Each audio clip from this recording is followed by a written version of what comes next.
the Air Force sent its chief scientific consultant on UFOs, Professor J. Allen Hynek, to check the Michigan sightings. Dr. Hynek agreed that the good citizens of Michigan had seen something in the marshlands. He thought they had seen marsh gas. They, as children on the farm, had many experiences with swamp rights, and that this was obviously the thing that it was, and they couldn't understand why the people in Michigan got so excited over swamp rights. Dr. Hynek's belief in marsh gases was not exactly welcomed by Ann Arbor Sheriff Douglas Harvey, who had some interesting things to tell me. Because if he's going to say it's marsh gases, I'll tell you now, in all due respect to Professor Hynek, he's all wet. I think this is a flowered up deal, because last night he was in my office, and this is what my statement will contain, and at 11 o'clock he had no statement whatsoever to make. He told me he had no idea what it was, but he said the Pentagon said that he had to make a statement tomorrow. He said, I don't know what I'm going to say. I see. So overnight he comes up with this theory. Right now, if you report having seen a flying saucer, you open yourself up to ridicule. Well, you can look at here. Look, beer bottles thrown. Look at my windshield. What would you think if somebody was throwing beer bottles at your house, standing out in the middle of the road screaming,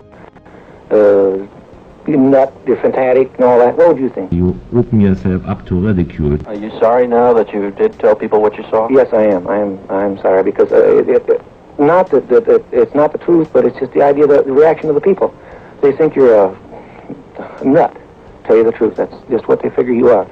And I'm not going to take it no more. I don't want nobody down in here. I just, leave me alone.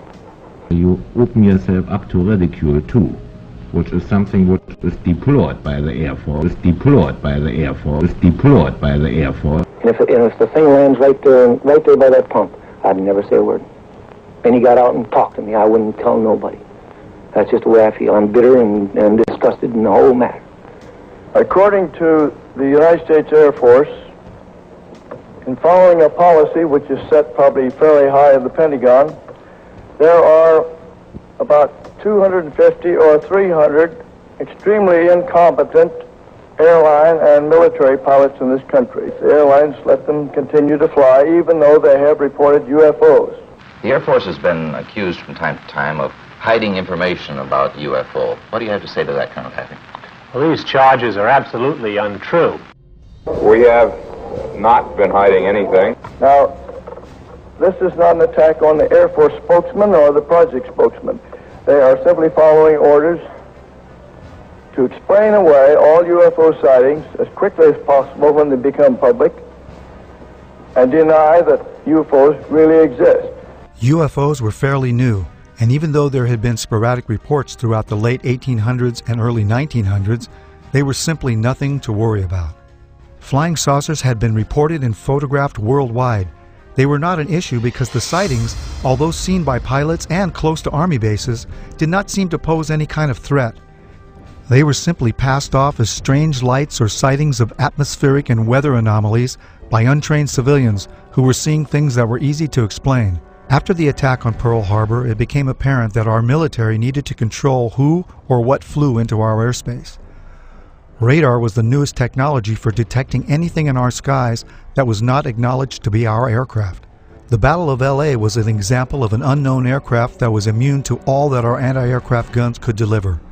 Nothing could bring this one object down. What was our military going to do to control this unknown threat?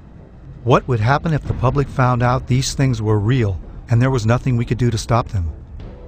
The only solution was to deny that there was any kind of threat from something we had no control over, something we could not stop.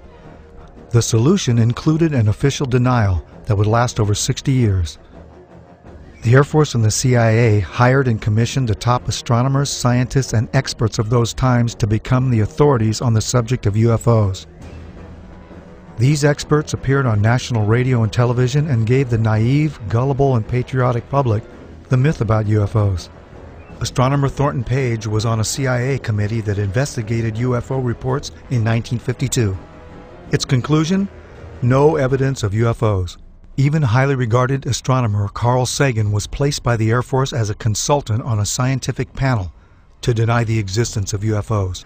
The official Air Force reply was that there was no cover-up, and there were no flying saucers from outer space. I would like to close by reading a very brief excerpt from the report of the Air Force's Scientific Advisory Board, which they made recently upon completing a detailed review of the subject of UFO. This is a statement. The committee concluded that in the 19 years since the first UFO was sighted, there has been no evidence that unidentified flying objects are a threat to our national security.